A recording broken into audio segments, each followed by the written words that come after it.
செந்தில் பாலாஜியை கைது பண்ணி 1 வருஷம் ஆயிடுச்சு, அவரோட அரெஸ்ட்டுக்கும் சேர்த்து செலிப்ரேட் பண்ற மாதிரி ஆயிடும், அதனால மறுநாள் தள்ளி வச்சு ஜூன் 15ஆம் தேதி இந்த ஃபங்க்ஷனை வந்து திமுக நடத்துது அப்படின்ற மாதிரி அண்ணாமலையும் ஒரு குற்றச்சாட்டு வச்சிருக்காரு சார். பத்தி என்ன நினைக்கிறீங்க? இது ஏற்றுக்கொள்ளப்படாத ஒரு வாதம். அண்ணாமலை அடிக்கடி இந்த மாதிரி சில விஷயங்கள் பேசுவார். பெரும் விழா வந்து வெற்றி விழா, இதுக்கு நன்றி தெரிவிக்கும் விழா, கலைஞருடைய 100ஆண்டு நிறைவு விழா. பெரும் விழான்றது திமுகவுக்கு புதிதல்ல.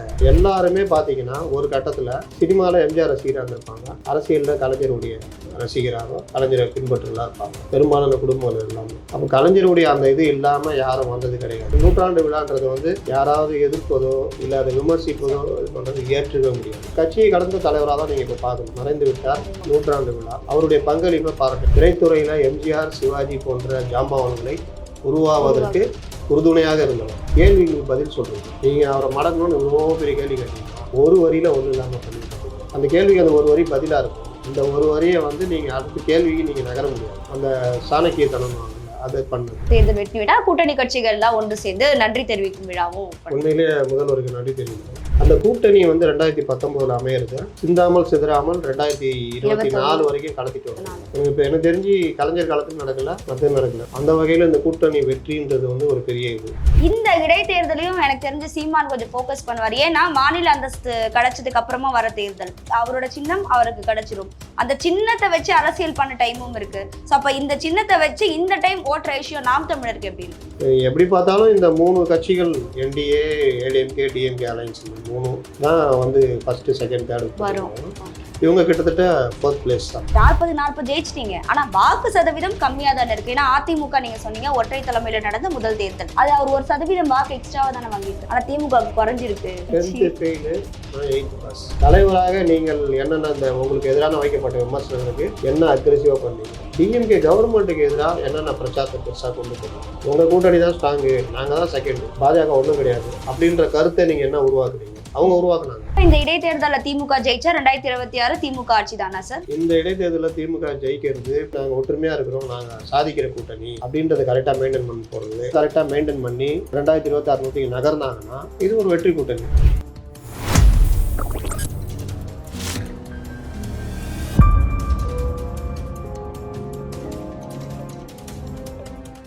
குளோப் 360 நேர்களுக்கு வணக்கம். இன்னைக்கு நம்ம நிகழ்ச்சியில மூத்த பத்திரிகையாளர் திரு அப்துல் முத்தலீப் அவர்கள் இணைஞ்சிருக்காரு. வணக்கம் சார். ஸோ முப்பெரும் விழா பார்த்தீங்கன்னா திமுகவோட 40 வெற்றிக்கும் கலைஞருடைய 100ஆண்டு விழா நிறைவு விழா. ஆனால் அது மட்டும் இல்லாமல் எல்லா கூட்டணி கட்சிகளும் சேர்ந்து முதலமைச்சருக்கு நன்றி சொல்ற மாதிரியான விழாவா இந்த முப்பெரும் விழா கோயம்புத்தூர்ல நடக்க இருக்கு. அதுக்குமே வந்து அண்ணாமலை ஒரு ரீசன் சொல்லியிருக்காரு. ஏன்னா வந்து செந்தில் பாலாஜியை கைது பண்ணி 1 வருஷம் ஆயிடுச்சு, அதனாலதான் ஜூன் 14ஆம் தேதி அன்னைக்கு கைது பண்ணியிருக்காங்க. ஸோ அதை வந்து அன்னைக்கு பண்ணா அவரோட அரெஸ்ட்டுக்கும் சேர்த்து செலிப்ரேட் பண்ற மாதிரி ஆயிடும், அதனால மறுநாள் தள்ளி வச்சு ஜூன் 15ஆம் தேதி இந்த ஃபங்க்ஷனை வந்து திமுக நடத்துது அப்படின்ற மாதிரி அண்ணாமலையும் ஒரு குற்றச்சாட்டு வச்சிருக்காரு சார். பத்தி என்ன நினைக்கிறீங்க? அண்ணாமலை போன்ற தலைவர்கள் ஒரு தேசிய கட்சியுடைய மாநில தலைவர், அவர் ஏதோ ஒரு வகையில் நான் அடிக்கடி சொல்லுவேன், அவர் சரியாக பேசுகிறாரோ தப்பாக பேசுகிறாரோ டே டு டே ஆக்டிவிட்டீஸில் அவரை சுற்றியே இருக்கிற மாதிரி பார்த்துக்குவார். அது வந்து அவருக்கு லாபமாக மாறுச்சு யங்ஸ்டர்ஸ் மத்தியில். ஒரு இது அந்த மாதிரி இது ஏற்றுக்கொள்ளப்படாத ஒரு வாதம். அவ்வளோ பெரிய கட்சி இதெல்லாம் நடத்தும் போது இது ஜூன் 14 ஒரு அரெஸ்ட்டு, அதுக்காக நம்ம தள்ளி வைக்கலான்றதெல்லாம் வந்து வெற்றுவாதம். அண்ணாமலை அடிக்கடி இந்த மாதிரி சில விஷயங்கள் பேசுவார். அதனால் அதெல்லாம் நம்ம அதுக்கெல்லாம் வச்சுக்கிட்டுலாம் பதிலெலாம் சொல்லிட்டு இருக்க முடியாது. அப்படி பார்த்தா தமிழிசையை கூப்பிட்டு கண்டிச்சதை அவர் என்ன சொல்கிறாரு, ஒரு குடும்ப அக்கறையோடு கூப்பிட்டு இப்படிலாம் யாரும் பேச மாட்டாங்க, அது எல்லாருமே விமர்சனத்துக்குள்ளாச்சு. நம்ம என்ன சொல்கிறோம், அவங்க வந்து வெளியில் அண்ணாமலை விமர்சனம் பண்ணி பேசிடக்கூடாது. மிகப்பெரிய தலைவர் தமிழிசை, 2 மாநில கவர்னராக இருந்தவங்க. தேர்தலில் தோல்வின்றது சீட்டு கிடைக்கல, ஆனால் வாக்கு சதவீதம் கூடியிருக்குது. அப்போ நீங்கள் வந்து அதை வந்து மத்திய தலைமையை அங்கீகரிக்குது. நீ ஏடிஎம்கே கூட இல்லாமல் நீ தனியாக நீ ஏதோ பண்ணிப்பாரு அப்படின்றாங்க. அதுக்கு சக்ஸஸ்ன்றதை வந்து பிரதமர் ஒத்துக்கிறாரு. நான் எங்களுக்கு சீட்டு கிடைக்கிறதுனால பர்சன்டேஜை உயர்த்திருக்கோன்னு ஒத்துக்கிறாரு. அப்போ அண்ணாமலைக்கு அவங்க ஆதரவு இருக்குன்றது தெரியுது. நீங்கள் தெரிஞ்சே நீங்கள் பொதுவெளியில் நீங்கள் அதை கட்சிக்குள்ளே தான் பேசணும், பொதுவெளியில் பேசுகிறீங்க. அதை வந்து அமித்ஷா வந்து அவரும் பொதுவெளியில், அவரும் கட்சிக்குள்ளே தான் பேசணும். அவரும் பொதுவெளியில் கூப்பிட்டு ஒரு மூத்த தலைவர், அவரோட ஒரு 4 வயசு பெரியவங்க, ஒரு பதவியேற்பு விழா, தலைவர், ஒரு எல்லாரோட கேமராவை ஃபோக்கஸ் வந்து அவங்க மேல தான் இருக்குன்னு தெரியும். அப்போ கூப்பிட்டு அவர் கொஞ்சம் கடுமையாகவே முகத்தை வச்சுட்டு பேசுகிறாரு. அதுக்கு அண்ணாமலை என்ன சொல்கிறாரு, அவர் எப்போவுமே அவர் அன்பாக பேசினாலும் அது அந்த கிட்டத்தட்ட அந்த மாதிரி தான் பேசுவார். பார்க்கறதுக்கு எல்லாருக்கும் வெளியில் பார்த்தா கடுமையாக தெரியுன்ற மாதிரி. சரி, அது அவங்களுடைய விளக்கம். இப்போ இவங்களுக்கெல்லாம் இந்த நியாயம் இருக்கும் பொழுது 14, 15 நடத்துறதுக்கு வந்து நியாயமான காரணம் இருக்கும்ல. அதுக்கு போய் ஒரு கற்பிதம் கண்டிச்சுக்கிட்டு இதனால தான் அப்படின்றத வந்து அது அண்ணாமலை வழக்கமாக பேசுகிற வாதம் தான் பண்ணுமே தவிர நம்ம அதுக்குள்ளே போயிட்டு இது பண்ண முடியாது. இன்னொன்று, முப்பெரும் விழான்றது திமுகவுக்கு புதிதல்ல. அது திமுகவுடைய ஆரம்ப காலத்திலிருந்து, பெரியார் இருந்த காலத்திலிருந்து, பெரியார், அண்ணா, கலைஞர் பிறந்த நாள், இது பெரியார், அண்ணா, திமுக தோற்றுவிக்கப்பட்டது, இது மூணுத்தையும் முப்பெரும் விழாவை கொண்டாடுவாங்க. பெரியார் பிறந்த நாள் செப்டம்பர் 17, திமுக தோற்றுவிக்கப்பட்டது செப்டம்பர் 17, 1949. அண்ணா பிறந்த நாள் செப்டம்பர் 15. இந்த மூணுமே வந்து முப்பெரும் விழாவாக கலைஞர் காலத்துலேருந்து அது முன்னாடி இருந்து கொண்டாடுவாங்க. அந்த மாதிரி முப்பெரும் விழாவில் இப்போ வந்து முப்பெரும் விழா வந்து வெற்றி விழா, இவருக்கு நன்றி தெரிவிக்கும் விழா. இன்னொன்று என்னது, கலைஞருடைய நூற்றாண்டு நிறைவு விழா. முக்கியமானது அதுதான், கலைஞருடைய நூற்றாண்டு நிறைவு விழா. கலைஞருடைய நூற்றாண்டு நிறைவு விழா ஜூன் 3 போச்சு. என்ன விஷயம்னா, தேர்தல் நடைமுறை இருந்ததுனால அது ஒரு பெரிய விழாவாக கொண்டாட முடியல. அதனால அது முடிஞ்சவொடனே கொண்டாடுவோம் அப்படின்னு ஏற்கனவே அறிவிச்சிருந்தாங்க. நீங்கள் பார்த்தீங்கன்னா, நீங்கள் தமிழக அரசியலில் ஒரு அரை நூற்றாண்டு அல்ல, 3/4 நூற்றாண்டு காலம் கலைஞருடைய பங்களிப்பு இல்லாமல் எந்த நகரமும் நகரவில்லை அப்படின்னு சொல்லலாம். அது கலைத்துறையாக இருக்கட்டும், திரைத்துறையாக இருக்கட்டும், இல்லை மற்ற அரசியலாக இருக்கட்டும், இல்லை தனி மனித சமூக இதில் அதுலேயே இருக்கட்டும், எல்லாவற்றிலுமே கலைஞருடைய பங்களிப்பு, அவருடைய எழுத்து, அரசியல் பணி, மற்ற இதெல்லாம் இல்லாமல் இருக்கவே முடியாது. நீங்கள் எல்லாருமே பார்த்தீங்கன்னா ஒரு கட்டத்தில் சினிமாவில் எம்ஜிஆர் ரசிகராக இருந்திருப்பாங்க, அரசியலில் கலைஞருடைய ரசிகராக கலைஞரை பின்பற்றலாம் இருப்பாங்க, பெரும்பாலான குடும்பங்கள் எல்லாமே. அப்போ கலைஞருடைய அந்த இது இல்லாமல் யாரும் வந்தது கிடையாது. இன்றைக்கி இருக்கிற தலைமுறையும் பார்த்தீங்கன்னா அவங்க அப்பா, அண்ணன், பெரியப்பா எல்லாரும் பார்த்தீங்கன்னா ஏதோ ஒரு வகையில் திமுகவோட சம்மந்தப்பட்டிருப்பாங்க. கலைஞர் இதெல்லாம் தாண்டி ஒரு 70களில் அவர் ஆட்சிக்கு வந்த பிறகு நீங்கள் பார்த்தீங்கன்னா பிற்படுத்தப்பட்ட மக்கள், தாழ்த்தப்பட்ட மக்களுக்கான அங்கீகாரம் அரசு பணிகளில் கிடைக்கிறதுக்கான வர்க்க அந்த ஒதுக்கீடு முறைகள், இடஒதுக்கீடு, இப்போ 69% ஜெயலலிதா சமூக நீதி வீராங்கனை அப்படின்னு சொன்னாலும் அந்த 69 நோக்கி நகர்த்தினதில் கலைஞருக்கும் பெரிய பங்கு இருக்குது. பிற்படுத்தப்பட்ட மக்கள் அரசு பணிகளில் வர்றது, தாழ்த்தப்பட்ட மக்கள் வர்றது, சமத்துவபுரங்கள்னு சொல்கிறாங்கல்ல, இந்த மாதிரி விஷயங்கள், பல விஷயங்கள் அவருடைய அந்த சமுதாய இது பார்த்திங்கன்னா கலைஞரை தவிர்க்கவே முடியாது. அப்போ அது நூற்றாண்டு விழான்றது வந்து யாராவது எதிர்ப்பதோ இல்லை அதை விமர்சிப்பதோ இது பண்ணுறது ஏற்றுக்கவே முடியாது. ஏன்னா நீங்கள் வந்து கட்சியை கடந்த தலைவராக தான் நீங்கள் இப்போ பார்க்கணும். மறைந்து விட்டார், நூற்றாண்டு விழா, அவருடைய பங்களிப்பை பாராட்டணும். என்ன கேட்டால் அந்த விழாவில் மற்றவங்களையும் இணைச்சிக்கிட்டு பண்ணால் இன்னும் நல்லா இருக்கும்னு நினைக்கிறேன். ஏன்னா அவரை நினைவு கூறுறதுன்றது ஒரு பெரிய 1000 விமர்சனங்கள் இருக்கலாம் மற்ற விஷயங்கள். ஆனால் நூற்றாண்டு விழா அப்படின்றப்போ அவருடைய பங்களிப்பு 75 ஆண்டு கால பத்திரிகையாளர் முரசொலி இன்னைக்கு இது கொண்டாடிச்சு, 75வது ஆண்டு இது கொண்டாடி ஒரு 4 வருஷம் மேலே போகுது. அதுவுடைய ஒரு சின்ன கையேடாக உருவாக்கி கொண்டு வந்தவர். திரைத்துறையில் எம்ஜிஆர், சிவாஜி போன்ற ஜாம்பவான்களை உருவாவதற்கு உறுதுணையாக இருந்தவர். பராசக்தி அவருடைய வசனம், மந்திரி குமாரி, ராஜகுமாரிலாம் அவருடைய வசனம். அந்த வசனங்களை பேசி அவங்க அடுத்தடுத்த கட்டத்து நகர்ந்ததெல்லாம் நாடகத்துறை மூலிமா வந்தவர். இது அரசியலில் அவரை பின்பற்றி அவரால் உருவாக்கப்பட்டவர்கள் தான் இன்னைக்கு இருக்கிறாங்க. துரைமுருகன் முதற்கொண்டு பலரும் திமுக அதிமுக ரெண்டுத்துலையுமே பண்ணுறாங்க.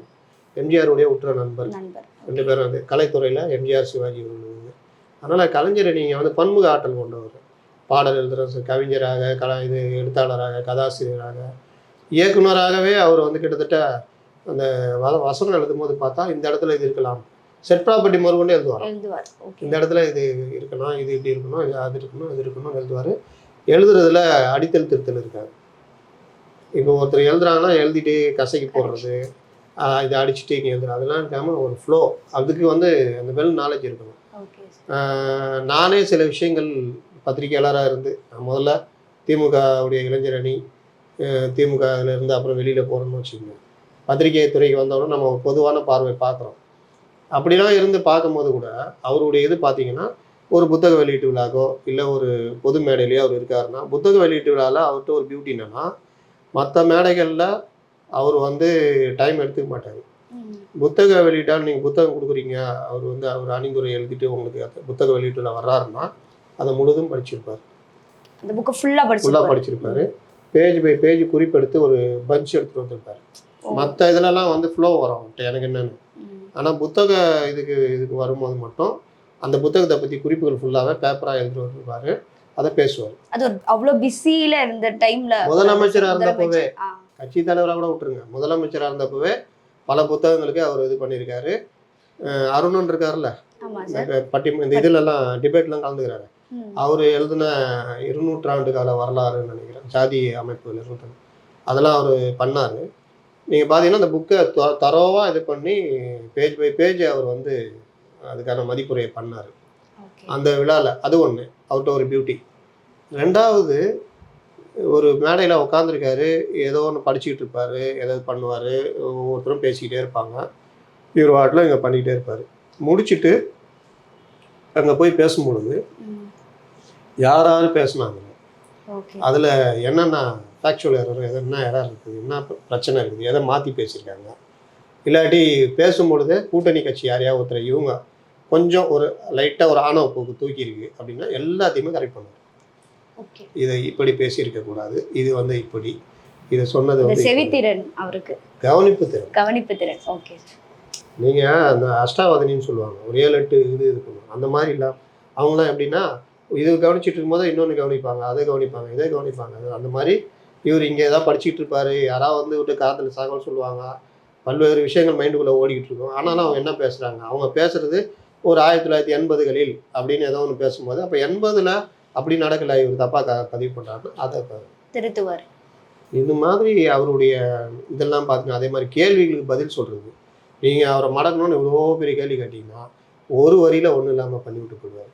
அடுத்து அந்த கேள்விக்கு அந்த ஒரு வரி பதிலாக இருக்கும், அந்த ஒரு வரியை வந்து நீங்கள் அடுத்த கேள்விக்கு நீங்கள் நகர முடியாது. அந்த மாதிரி இது ஒரு தடவை நீங்கள் பார்த்தீங்கன்னா சட்டசபையில் கச்சத்தீவு பிரச்சனையை பற்றி பெரிய அளவுக்கு இது நடக்குது, துரைமுருகன் எல்லாமே வெளிநடப்பு பண்ணுறாங்க, இன்றைய முதல்வர் முதற்கொண்டு எல்லாம் வெளிநடப்பு பண்ணுறாங்க. ஜெயலலிதா கச்சத்தீவு பற்றி பேசினா இவங்களால பதில் சொல்ல முடியாது அப்படின்னு ரொம்ப இது பெருமையாக எகத்தாளமாக பேசுகிறாங்க. சட்டசபையில் பதிவாகும். கலைஞர் அப்போ ஓய்வில் இருக்கார், அவர் சட்டசபை வரமாட்டார். மறுநாள் விளக்கம் கொடுக்குறாரு, கலைஞர் கடிதம் அந்த அறிக்கை மூலிமா பெருசாக விளக்கம் கொடுக்குறாரு. அப்போ அவருடைய டெப்த்து அந்த இது. ஜெயலலிதாவும் கலைஞருக்கு அவர் ஏதாவது பண்ணுறாருன்னா அவர் காலையில் ஒன்று கொளுத்தி போடுவார், ஒரு அறிக்கையாக இதுவாக, அவங்க மறுநாள் அதுக்கு பதில். இந்த மாதிரி ஒரு இது அவங்களுக்கு தொல்லை கொடுத்துட்டே இருப்பார். அந்த மாதிரி விஷயங்கள்லையும் அவர் வந்து அரசியல் ரீதியாக எப்படி காய் நகர்த்தணும் அப்படின்றதெல்லாம் வந்து கில்லாடி. நான் அடிக்கடி ஒரு விஷயம் சொல்லுவேன், கலைஞர் ஃபார்முலா அப்படின்னு. என்னென்னா, சின்ன சின்ன கட்சிகளாக இருந்தாலும் அவர்களை அரவணைச்சிக்கிட்டு ஒரு மாப் காட்டுறது. ஒரு மிகப்பெரிய மெகா கூட்டணி, வெற்றி கூட்டணி, பாருங்கள் எங்களோட கம்யூனிஸ்ட்கள் இருக்கிறாங்க, கம்யூனிஸ்டில் வந்து 2000 ஓட்டு தான் ஒரு தொகுதிக்கு வச்சுக்கோங்க, அது மேட்ரு இல்லை. நேர்மையான கம்யூனிஸ்டில் எங்களோட இருக்காங்க, போராட்டம் ஒன்று தப்பாக இருந்தாலும் தட்டி கேட்பாங்க, அவங்க எங்களோட இருக்காங்க. இப்படி ஒவ்வொருத்தரையும் இந்த இது வந்து ஒரு இதை உருவாக்கி கொண்டு பண்ணுவார். ஒரு அலையன்ஸ்க்காக வெற்றி ஒன்றே குறிக்கோள்ன்றதுக்காக எந்த லெவலையும் அட்ஜஸ்ட் பண்ணுறதுக்கு தயங்க மாட்டார். மூப்பனார் காங்கிரஸை உடச்சிக்கிட்டு 96ல் வராரு, மதிமுக தான் போகிறாரு, அங்கே மறுக்கப்படுது. இங்கே வராரு, அவருக்கு உரிய மரியாதை கொடுத்து சீட்டு கொடுத்து, ரஜினிகாந்த் இவருடைய ரஜினியே பதிவு பண்ணியிருப்பார், அவருடைய முதல் படம் அபூர்வ பரிசளிப்பு விழாவில். அப்போ அவர் முதலமைச்சர், ஷீல்டு கொடுக்குறாங்க முதல்வர் கையால் 100வது நாள் விழானோன்னா நான் ரொம்ப இதாகிட்டேன், கலைஞர் கையால் ஷீல்டு வாங்க போகிறேன்னு காத்து இருந்தெல்லாம் போகிறேன். ஆனால் அந்த கும்பலில் நான் 120வது ஆள்.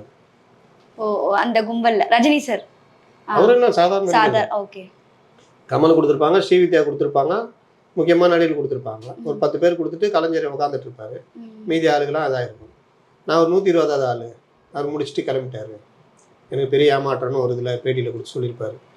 அப்படிப்பட்ட ரஜினிகாந்த் நண்பர் ரஜினிகாந்த்னு உட்கார வச்சு அவருடைய வாய்ஸையும் திமுக ஆதரவாக மாற்றி, அது எந்த நேரம் மதிமுக வந்து செங்குத்தாக பிளந்து திமுக விட்டு வெளியே போய் இது பண்ணாங்க, திமுக ஒன்றும் இல்லை அப்படின்னு நினைக்கிற நேரத்தில் மூப்பனாருக்கு சீட்டு, ஷோ ஜெயலலிதாவுக்கு முக்கிய ஆலோசகர், அவர் தான் சைடு இழுத்து சுப்பிரமணிய சாமி யாரு கூட இருக்க மாட்டார், அவர் நீ பிஜேபியில் இருக்காருன்னு பேர் விமர்சனம் பண்ணிட்டு இருக்காரு, அவர் ரஜினிகாந்த் இவங்கெல்லாம் வச்சு நாங்கள் வந்து ஜெயலலிதாவுடைய மோசமான ஆட்சிக்கு எதிரானவர்கள் இதுன்னு சொல்லிட்டு ஒரு இதை உருவாக்கி மதிமுகவுடைய அந்த எதிர்ப்பையும் ஒன்றும் இல்லாமல் ஆக்கி மிகப்பெரிய வெற்றி. மதிமுக 4 சீட்டு 3 சீட்டு போயிட்டாங்க, ஒன்றும் இல்லாமல் போயிட்டாங்க, ஏடிஎம்கே ஒன்றும் இல்லாமல் போயிடுச்சு.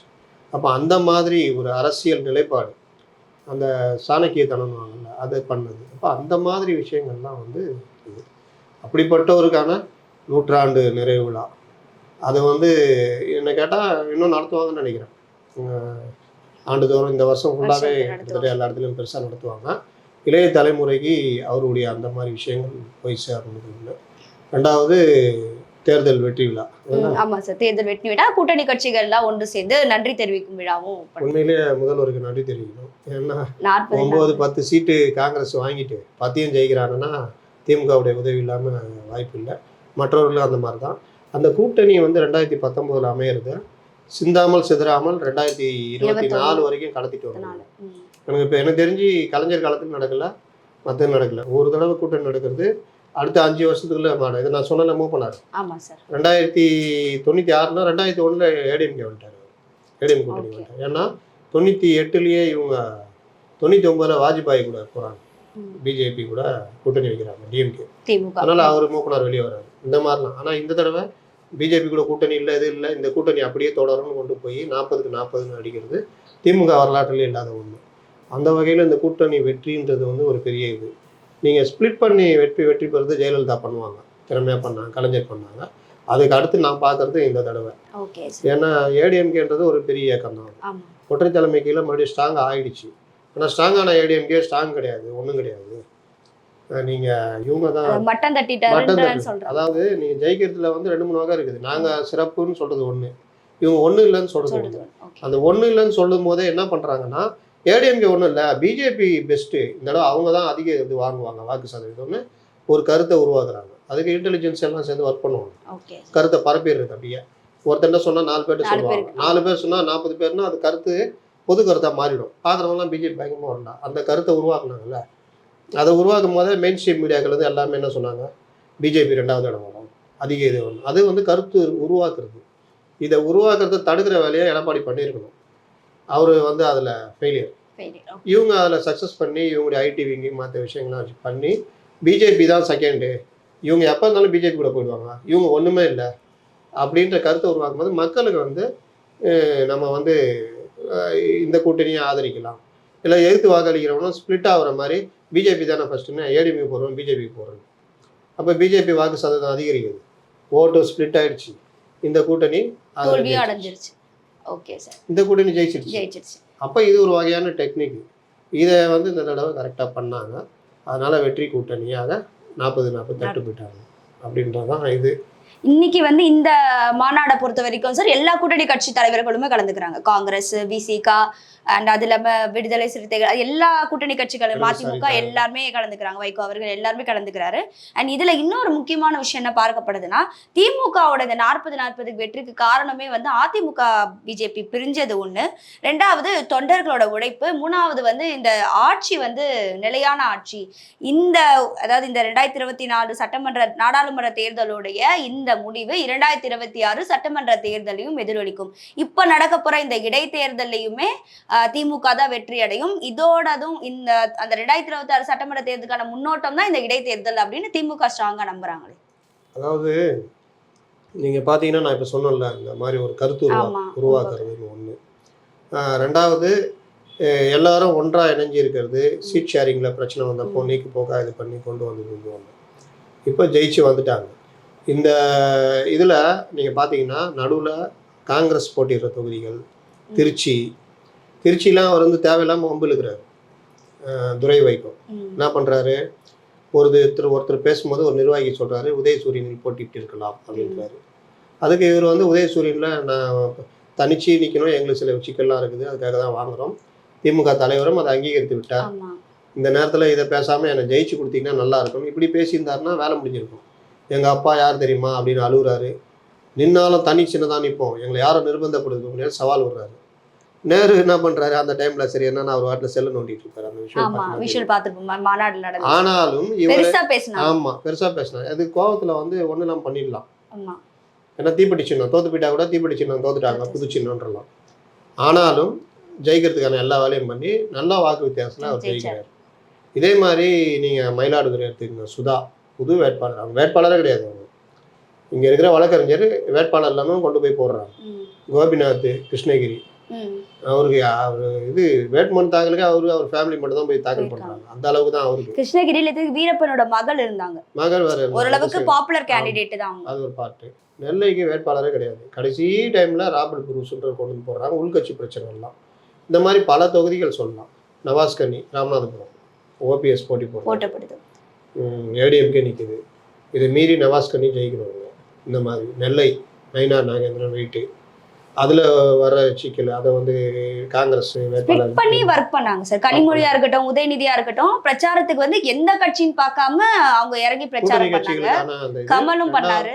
ரெண்டாவது விஷயம் என்னன்னா, கூட்டணி கட்சிகளுக்கு பிரச்சாரம் இல்லை அப்படின்றப்போ கடைசி ஒரு 10 நாள் ஒரு வாரத்தில் சிஎம் ஒரு இது விடுறாரு, அறிக்கை விடுறாரு. இந்த மாதிரி இல்லைன்னா நான் வந்து கடுமையான நடவடிக்கை எடுப்பேன் அப்படின்னு. சில இடங்கள்ல முடுக்கி விடுறாங்க. நீங்கள் போய் கடலூர் இதெல்லாம் பின்தங்குதுன்றாங்க. கடலூர், விழுப்புரம் இங்கெல்லாம் அடிப்படை வாய்ப்பு இருக்குது அப்படின்னு. அப்போ அங்கெல்லாம் இன்னும் கொஞ்சம் பிரச்சாரம். தருமபுரி ஜெயிக்கவே முடியாது சிக்கல்ன்றாங்க. அன்புமணி ஸ்ட்ராங்கா இருக்காங்க. எல்லாரும் ஏற்றுக்கிட்ட விஷயம். கள்ளக்குறிச்சி ஏடிஎம்கே வரும்னு எல்லாருமே எதிர்பார்த்தாங்க. அவர் ஒரு சாதாரண ஒன்றிய செயலாளர், அவர் ஜெயிச்சவர், மலை அரசன். அப்போ இந்த மாதிரி விஷயங்கள் ப்ளஸ் கொங்கு மண்டலம், நாமக்கல், பொள்ளாச்சி, திருப்பூர், கோவை விட்டீங்களே சார். மெயினா கோவையில் அப்போ இது எல்லாமே வந்து கூட்டணி பாலம் ப்ளஸ் எல்லாரும் சேர்ந்து ஒர்க் பண்ணாதான் ஜெயிக்க முடியுன்ற நிலைமையில இந்த வெற்றியை வந்து சாதிச்சிருக்காங்க. இப்போ நீங்கள் கேட்ட இடைத்தேர்தல் வெற்றி, நீங்கள் விக்கிரவாண்டி எடுத்து பார்த்தீங்கன்னா, விக்கிரவாண்டி தொகுதி 2007 உருவாகுது. 2011 ஃபர்ஸ்ட் எலெக்ஷன். அப்போ வந்து திமுக தனியாக நிற்கிது. திமுக இவங்க அதிமுக, தேமுதிக, சிபிஎம், சிபிஐ எல்லாரும் சேர்ந்து நிற்கிறாங்க 2011. Okay sir. அப்போ வந்து சிபிஎம்முக்கு அந்த தொகுதி கொடுக்குறாங்க. அதனால சிபிஎம் ஜெயிக்குது. பாமக வலுவாக இருக்கிற தொகுதி அது. 2016 டிஎம்கே தான் ஜெயிக்குது. எல்லாம் பிரிஞ்சு நிற்கிறாங்க. பாமக தனியாக நிற்குது, மக்கள் நல கூட்டணி தனியாக நிற்குது, ஏடிஎம்கே தனியாக நிற்குது, டிஎம்கே தனியாக நிற்குது. அதில் ஸ்பிளிட் ஆகிறதுல வந்து பாமகக்கு ஒரு வலுவான வாய்ப்பு வங்கி அங்கே இருக்குதுன்னா 35,000 தொகுதி அப்படிங்களா சார்? அதனால வந்து என்னதான் ஸ்பிளிட் பண்ணாலும் பாமகவும் சேர்த்து ஸ்பிளிட் பண்ணதில் டிஎம்கே வடக்கு மாவட்டன்றதுனால டிஎம்கே உடைய இது விசிகே ஓட்டு எல்லாம் சேர்ந்து ராதாமணி ஜெயிக்கிறாங்க. அப்போ ராதாமணியுடைய மரணம். 2019 என்ன நிலைமை வருதுன்னா, எப்படியாவது ஜெயிச்சாகணுன்ற நிலைமை வந்து ஏடிஎம்கே. அதிமுக ஜெயிச்சிருக்குல்ல சார் 2019. அவங்க ஒரு 8-9 சீட் ஜெயிச்சாதான் ஆட்சியை தொடர முடியுன்ற நிலைமை. பார்லிமெண்ட் சீட்டை பத்தி கூட அவங்க கவலைப்படல. இடைத்தேர்தல் ஜெயிக்கணும்னு. அதனால என்ன ஆகுதுன்னா, நீங்க பாத்தீங்கன்னா 1,13,000. அப்போ பாமக இவங்களோட இருக்குது, என்டிஏ கூட்டணி. டிஎம்கே தனியா இருக்கு.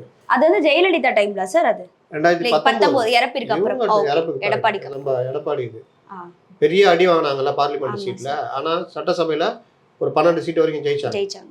அதுல இது ஒண்ணு. இதுல வந்து பாமக எல்லாம் இருந்தனால ஏடிஎம்கே பாமக சேர்ந்தா டிஎம்கே ஜெயிக்க முடியாது.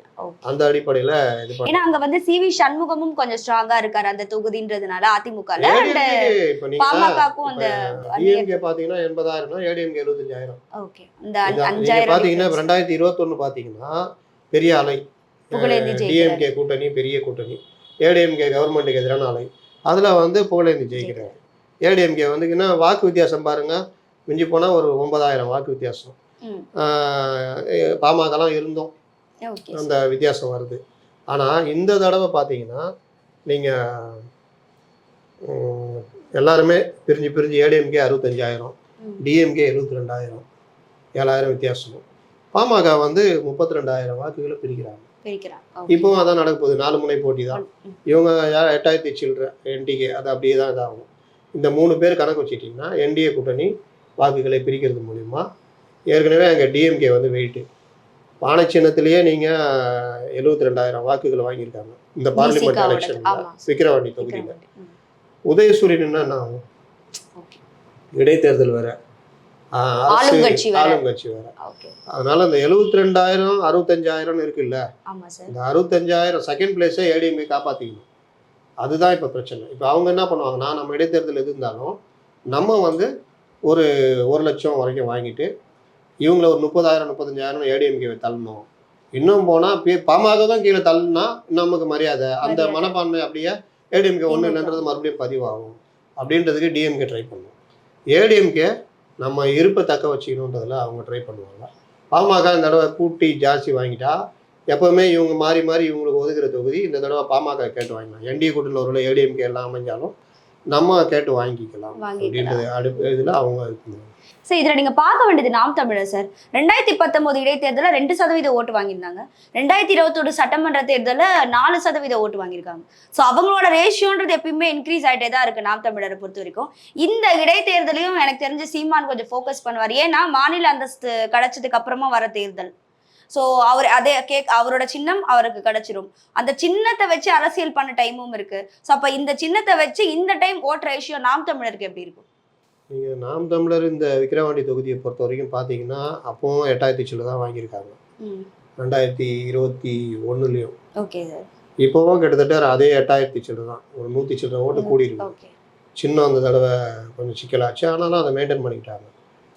எப்படி பார்த்தாலும் இந்த 3 கட்சிகள் என்டிஏ, ஏடிஎம்கே, டிஎம்கே அலைன்ஸ் இந்த 3 தான் வந்து ஃபஸ்ட்டு, செகண்ட், தேர்டு போடுவோம். இவங்க கிட்டத்தட்ட 4th பிளேஸ் தான். அதை அந்த 8000 சில்ட்ரன்றது கொஞ்சம் கூடலாம், அவ்வளோதான். அதை தாண்டி பெரிய மாற்றத்தை உருவாக்க மாட்டாங்க அப்படின்றதான் என்னுடைய கருத்து. சரி, இந்த முப்பெரும் விழா, இந்த திமுகவோட முப்பெரும் விழா வந்து வெற்றி கூட்டணிக்கான வெற்றி விழாவாக தான் வந்து மற்ற கட்சிகள்லேருந்து பார்க்குறாங்க. அதுக்கு தான் விமர்சனமும் முன்வைக்கிறாங்க. என்ன வெற்றி, உங்களோட வாக்கு சதவீதம் குறைஞ்சிதானே இருக்கு. முன்னாடி 40 ஜெயிச்சிட்டீங்க, ஆனா வாக்கு சதவீதம் கம்மியா தானே இருக்கு. ஏன்னா அதிமுக நீங்க சொன்னீங்க ஒற்றை தலைமையில நடந்த முதல் தேர்தல், அது அவர் 1% வாக்கு எக்ஸ்ட்ராவா தானே வாங்கியிருக்காரு. அவரே சொல்றாரு நான் 1% எக்ஸ்ட்ரா வாங்கியிருக்கேன், ஆனா திமுக குறைஞ்சிருக்கு. ஓகே, நீங்க சொல்றீங்க ஆளுமை நிறைந்த கட்சி அந்த மாதிரி. இன்னொன்னு 2016 ஜெயலலிதா ஜெயிக்கிறாங்க. நான் சொன்னேன் இதே ஸ்பிளிட்லாம் பண்ணி தான் ஜெயிக்கிறாங்க. அன்னைக்கு வாக்கு சதவீதம் எல்லா இடத்துலையும் பார்த்தீங்கன்னா வாக்கு வித்தியாசம் 1000, 500, 800. திமுக ஓகே.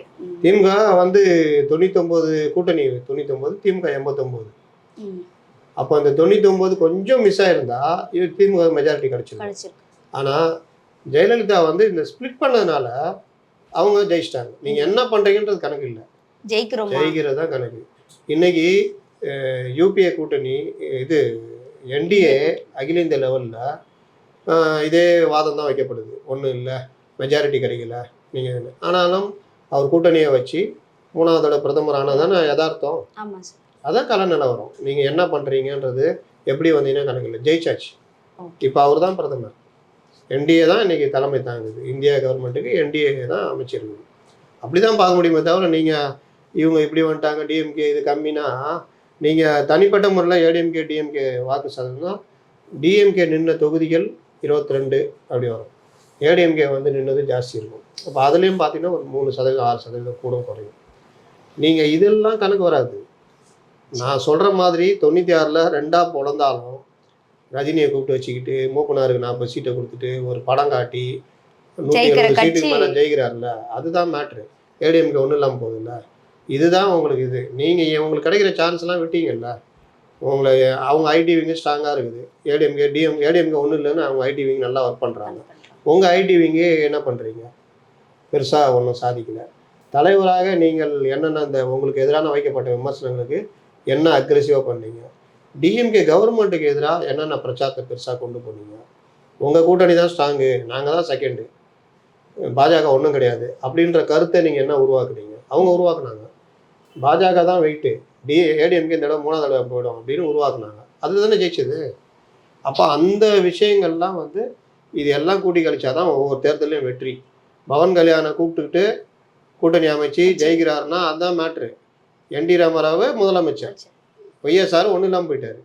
எதிர்கட்சி தலைவரா கூட ஆகல, அவர் பொறுத்தவரை அப்படிதான் இருந்தாரு சந்திரபாபு நாயுடு. அப்போ நீங்க எப்படி வர்றீங்க அதெல்லாம் கணக்கு இல்லை, ஜெயிச்சிட்டோமா சாதிச்சிட்டோமா அவ்வளோதான். ரன்னிங் ரேஸில் எல்லாம் தான் கிளம்பி போவாங்க. 8.9 செகண்ட் இருக்கும், இவன் 8.6 செகண்ட் இருக்கும். அதாவது 0.100 இருக்கும்போது அதில் அவன் 0.9 அவன் 0.6 இருப்பான். அதுக்காக 0.9 தான்ப்பா, நான் 0.3 தான் வித்தியாசம், அதில் ஜெயிச்சிட்டாருன்னா அப்படி இல்லை. நீங்கள் எப்படி ஓடுறீங்க கடைசியில் கொண்டு போய் நீங்கள் இது பண்ணுறீங்களா, அதுதான் கணக்கு. அப்போ இந்த இடைத்தேர்தலில் திமுக ஜெயிச்சா 2026 திமுக ஆட்சி தானா சார்? இந்த இடைத்தேர்தலில் திமுக ஜெயிக்கிறது ப்ளஸ்ஸு இந்த ஒற்றுமை, நாங்கள் ஒற்றுமையாக இருக்கிறோம், நாங்கள் சாதிக்கிற கூட்டணி அப்படின்றத கரெக்டாக மெயின்டைன் பண்ண போகிறது. ரெண்டாவது இப்போ செல்வ பெருந்தகை திமுக கூட்டணி தொடர்றது மற்ற விஷயங்கள்லாம் பேசுகிறாரு. அப்போ அதெல்லாம் கரெக்டாக மெயின்டைன் பண்ணி 2026 நோக்கி நகர்ந்தாங்கன்னா இது ஒரு வெற்றி கூட்டணி. விஜய் வராரு, ஆமா சார், விஜய் வராரு, ஏடிஎம்கே என்டிஏ கூட்டணி ஒருவேளை அமையலாம். இந்த மாதிரி பாசிபிலிட்டிஸ்லாம் இருக்குது. காங்கிரஸ் இதே மாதிரி முரண்டு பிடிச்சி வெளியில் போகிறதுக்கான வாய்ப்புகளும் இருக்குது. இருக்கு.